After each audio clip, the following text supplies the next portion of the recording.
natin kung talagang parehas. So yung sakit, tingnan natin parehas. Yung kable parehas ba. So yung kulay naninilaw, yan yung luma. Check din yung serial number kung parehas, pero minsan magkaiba yung serial number, pero yung parehas. So okay lang. Kakapit na natin ngayon yung bagong door lock assembly.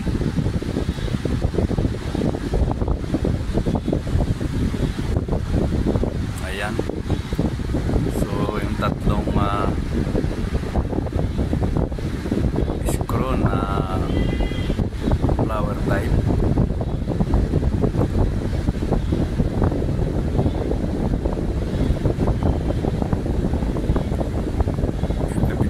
Kailangan pagpasok ng screw, kailangan direksyon para hindi malustrin.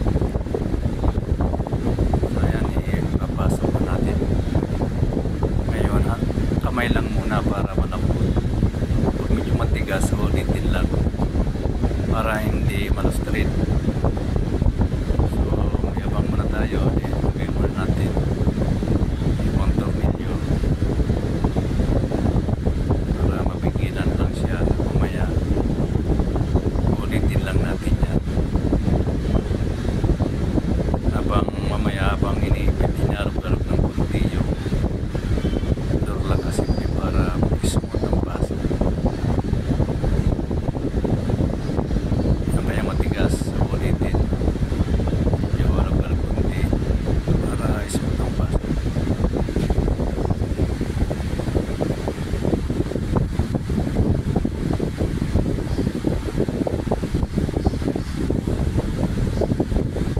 Yung T-light assembly gamit natin. Merong ano yan pin, no, para isushoot mo sa butas bago i-ulat.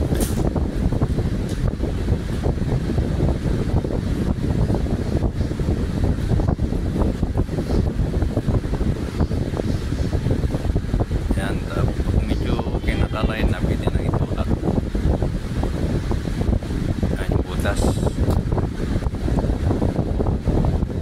Medyo iwasan lang na maipit yung wire bago ipasalpak.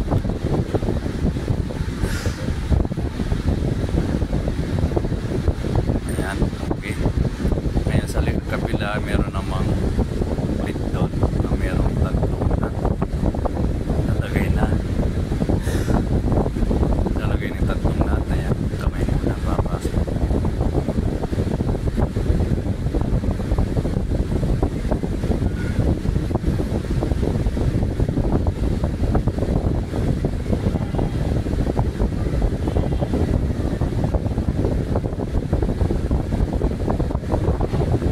Yung may problema dyan na ganito rin.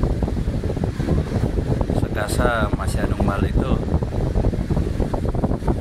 Pero pagka sa online meron namang mabibili mura lang,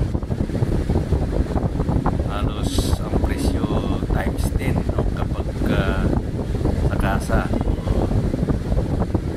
Sa online meron mabibili ng ganitong door lock assembly. Dito kapag sa mga talaga kagaya natin, mura lang ang libo. So kung meron kayong ganitong problema, dalhin nyo rito sa talyer ko.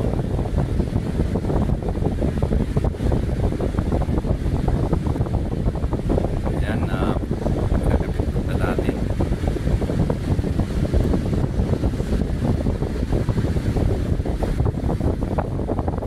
Lang camera, no? So ayan. So yan natin.